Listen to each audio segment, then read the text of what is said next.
बदलने को तो इन आँखों के मंजर कम नहीं बदले, किसी के इश्क के मंजर हमारे गम नहीं बदले, कोई भी अगले जन्म में हमको मिलेगा तब भी जानेगा, ज़माने और सदी की इस बदल में हम नहीं बदले। रेत पर नाम लिखने से क्या फ़ायदा, एक आई लहर कुछ बचेगा नहीं, तुमने पत्थर सा दिल हमको कह तो दिया, पत्थरों पे लिखोगे मिटेगा नहीं। आइए देखते हैं, अपना आज का टॉपिक है अनुगमन वेग के आधार पर ओम के नियम का सत्यापन। माना एल लंबाई तथा ए अनुप्रस्थ काट का कोई चालक है। माना ये एक चालक है जो कि स्मॉल एल लंबाई का है, इसकी लंबाई जो है वो स्मॉल एल है, और इसका जो एरिया है, क्षेत्रफल है, ये क्या है, कैपिटल ए है। इसके एकांक आयतन में, एकांक का आयतन का मतलब है 1 मीटर क्यूब या 1 सेंटीमीटर क्यूब, जो भी आयतन हो, आयतन का मतलब तो यही होता है। में जो मुक्त इलेक्ट्रॉनों की संख्या है, इतने में जितने भी इलेक्ट्रॉन होंगे वो कितने हैं, n है। इलेक्ट्रॉनों की संख्या स्मॉल n है। चालक के सिरों के बीच v विभवांतर स्थापित करने पर, चालक के सिरों के बीच v विभवांतर स्थापित करने पर चालक में एक वैद्युत क्षेत्र उत्पन्न हो जाता है। जब विभवांतर स्थापित होता है तो एक वैद्युत क्षेत्र उत्पन्न हो जाता है, जो कि क्या होती है, जिसकी दिशा होती है प्लस से माइनस की ओर, जिस कारण से मुक्त इलेक्ट्रॉन जो होते हैं, जो इलेक्ट्रॉन होते हैं मुक्त इलेक्ट्रॉन, अनुगमन वेग vd से, उनका वेग कितना होता है, vd, अनुगमन वेग vd से क्षेत्र की विपरीत दिशा में गति करने लगते हैं। जैसे कि ये मान लीजिए वैद्युत क्षेत्र की दिशा हो जाएगी किसी चालक में, ये चालक है, इसकी दिशा जो है, इनमें जो वैद्युत क्षेत्र उसकी दिशा ये है, तो इलेक्ट्रॉन क्या करेंगे, क्षेत्र की विपरीत दिशा में vd अनुगमन वेग से, उनका वेग कितना होगा, vd होगा, इससे क्या करते हैं, गति करने लगते हैं। जब ये गति करते हैं तो इनके गति की विपरीत दिशा में एक धारा बहती है। मुक्त इलेक्ट्रॉनों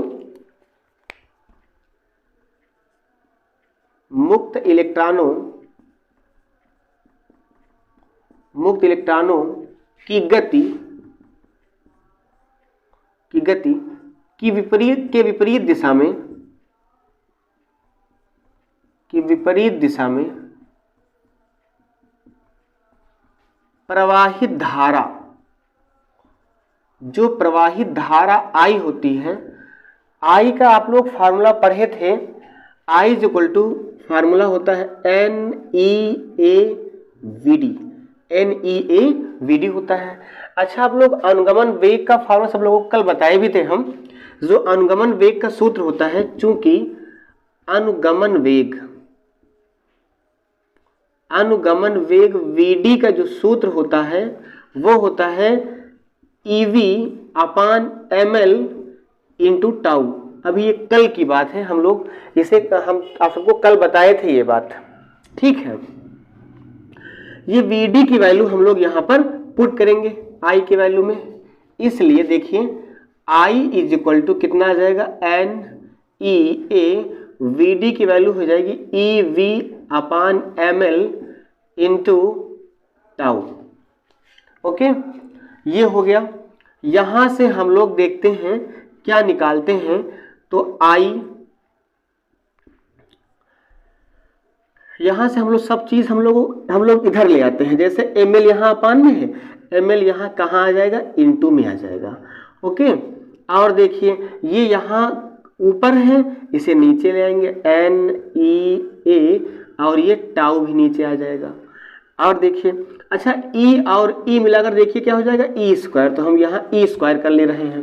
और देखिए यहाँ बचेगा सिर्फ V, देखिए ml यहाँ था अपान में, यहाँ इनटू में आया, NEE मिलाकर E²A और टाउ तो टाउ, ये सब ऊपर था इनटू में, इधर काहे में आ गया, अपान में आ गया, ठीक है। यहाँ V बचा सिर्फ, यहाँ I था, I यहाँ इनके काहे में रहेगा, मल्टीप्लाई में, इधर काहे में आएगा, डिवाइड में आ गया, तो V/I इज इक्वल टू ये हो गया है। देखिए V/I इज इक्वल टू, चूंकि ये जो M है, चूंकि M, L, Ne²A tau. m है मास, इलेक्ट्रॉन का मास मतलब द्रव्यमान तो वही होता है, l है चालक की लंबाई वही होगी, n इलेक्ट्रॉनों की संख्या, तो एकांक आयतन में इलेक्ट्रॉनों की संख्या स्मॉल n है तो है, और जो E है वो इलेक्ट्रॉन पर आवेश है, वो नियत होता है, वो भी कांस्टेंट, और A क्षेत्रफल, तार को हम बदल नहीं रहे हैं, तार जो ले लिया सो ले लिया, और टाउ श्रांतिकाल, तो श्रांतिकाल वही रहने वाला है। तो ये जो रहेगा ये एक नियतांक हो जाएगा, ये पूरा टोटल क्या हो जाएगा, एक नियत अंक हो जाएगा, नियतांक हो जाएगा, जिसे हम लोग क्या कहेंगे, आर कहेंगे। हम लोग क्या मान लेते हैं, आर मान लेते हैं। इसलिए देखिए यहां पर इसे हम लोग क्या कर ले रहे हैं, V/I इक्वल टू हम लोग क्या मान ले रहे हैं, आर मान ले रहे हैं। अब देखिए हम I इधर चले आइए, हम I को उधर मल्टीप्लाई में कर दे रहे हैं, तो V equal to I R कर दे रहे हैं। ये कांस्टेंट है। अब अगर ये कांस्टेंट है तो हम कांस्टेंट को हटा करके एक यहाँ चिन्ह ले आते हैं, है ना, जिसे हम लोग क्या बोलते हैं, अनुक्रमानुपाती या प्रोपोर्शनल टू। तो प्रोपोर्शनल का साइन आएगा और क्या हो जाएगा, I, और V प्रोपोर्शनल टू I, यही क्या है, ओम का नियम है, ओम का नियम है, यही ओम का नियम है, प्रूव्ड हुआ। संयोजन, देखिए जो प्रतिरोधों का संयोजन है वो मुख्यतः दो प्रकार से होता है। एक तो होता है श्रेणी क्रम संयोजन और एक होता है समांतर क्रम संयोजन। पहले हम देखेंगे श्रेणी क्रम संयोजन। तो हम मान लेते हैं कि हमारे पास कुछ प्रतिरोध हैं, ठीक है, जैसे कि, और हमने इनको जोड़ दिया है किस क्रम में, श्रेणी क्रम में हमने इनको जोड़ दिया है इस प्रकार से।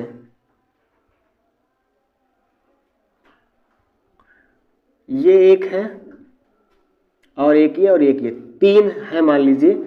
एक ये इसका प्रतिरोध R1 है, इसका R2 है और इसका R3 है।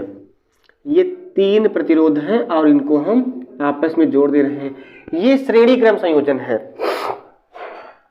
एक के दूसरे भाग को दूसरे के पहले भाग से, पहले सिरे से, फिर दूसरे के दूसरे सिरे को तीसरे प्रतिरोध के पहले सिरे से, इसी प्रकार जोड़ते जाते हैं। अभी आपको हम लैंग्वेज बोल देंगे।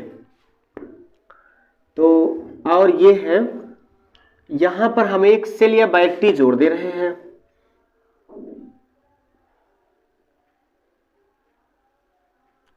कुंजी सहित, ये मान लीजिए अपनी एक कुंजी है के,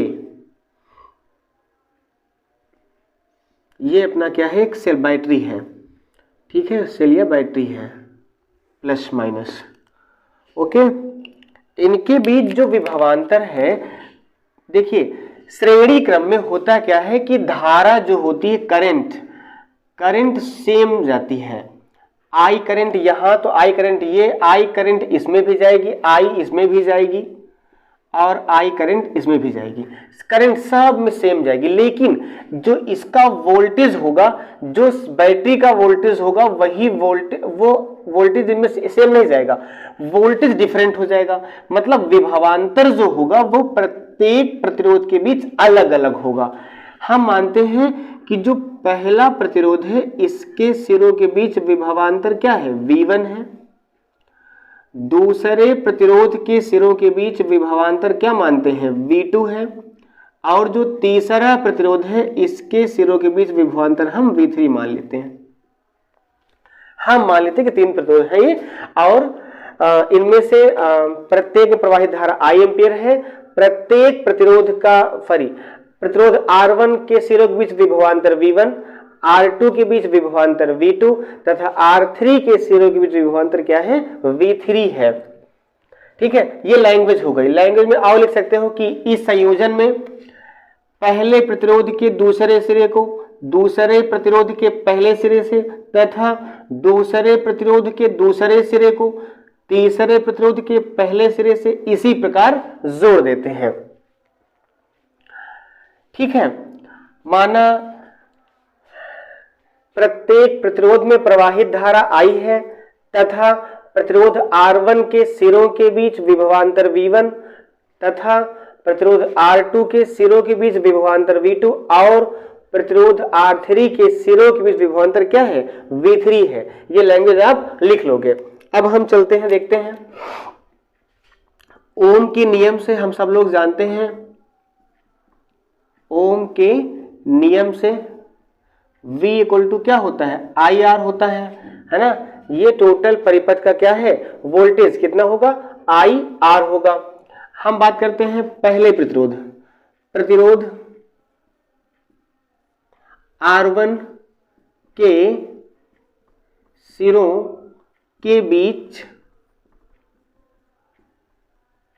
विभवांतर V1 इक्वल टू क्या होगा, देखिए धारा तो I ही बह रही है लेकिन प्रतिरोध क्या है, R1 है, तो V1 equal to I R1।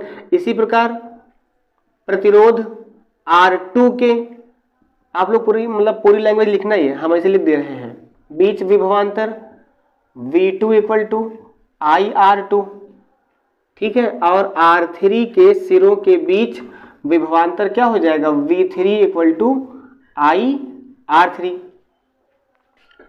परिपथ का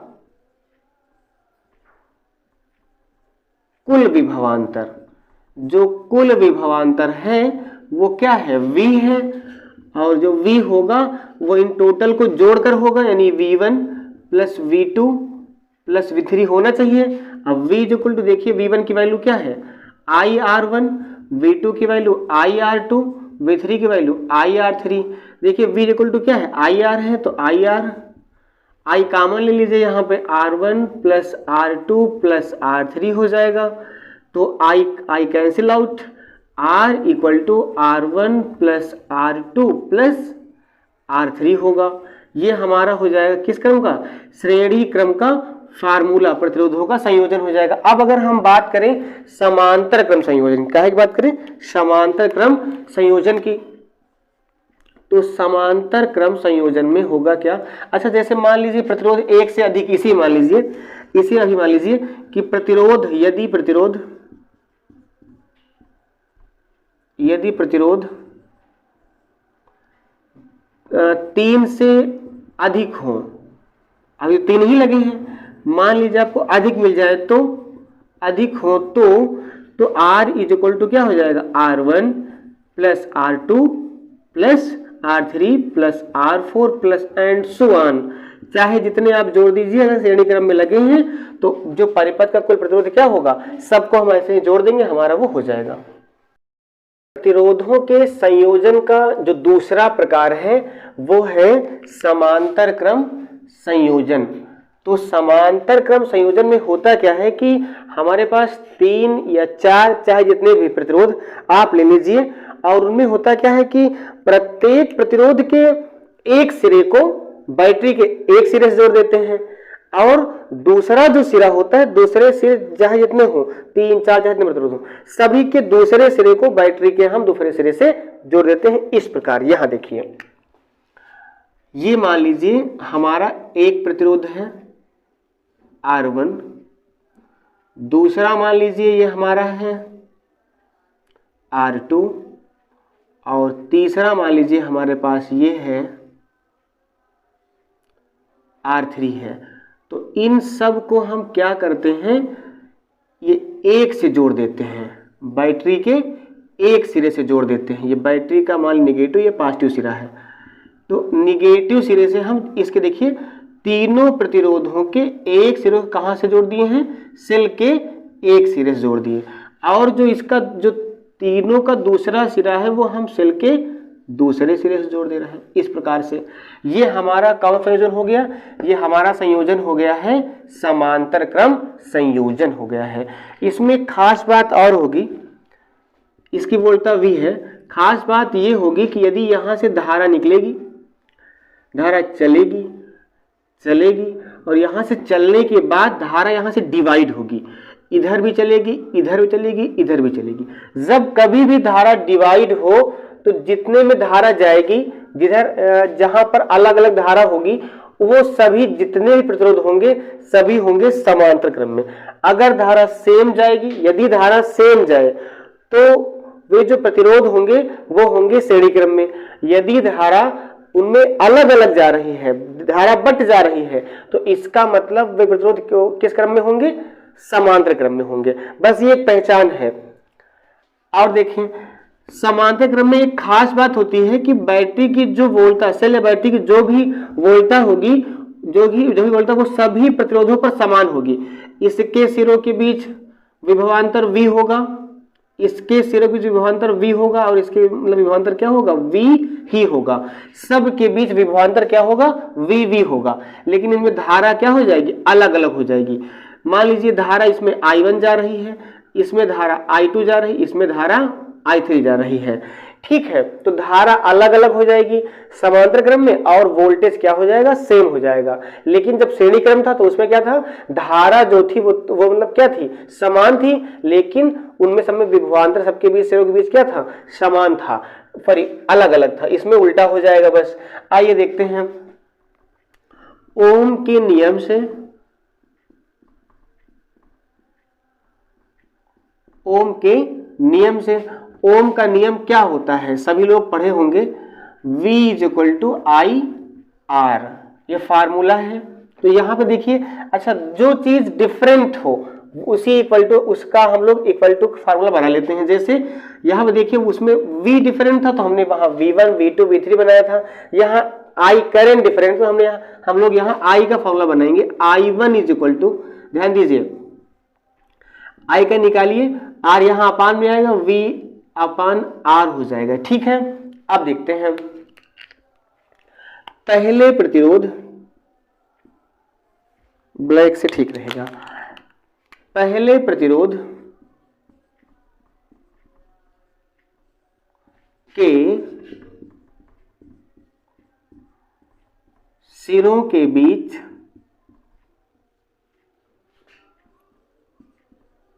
विभवांतर।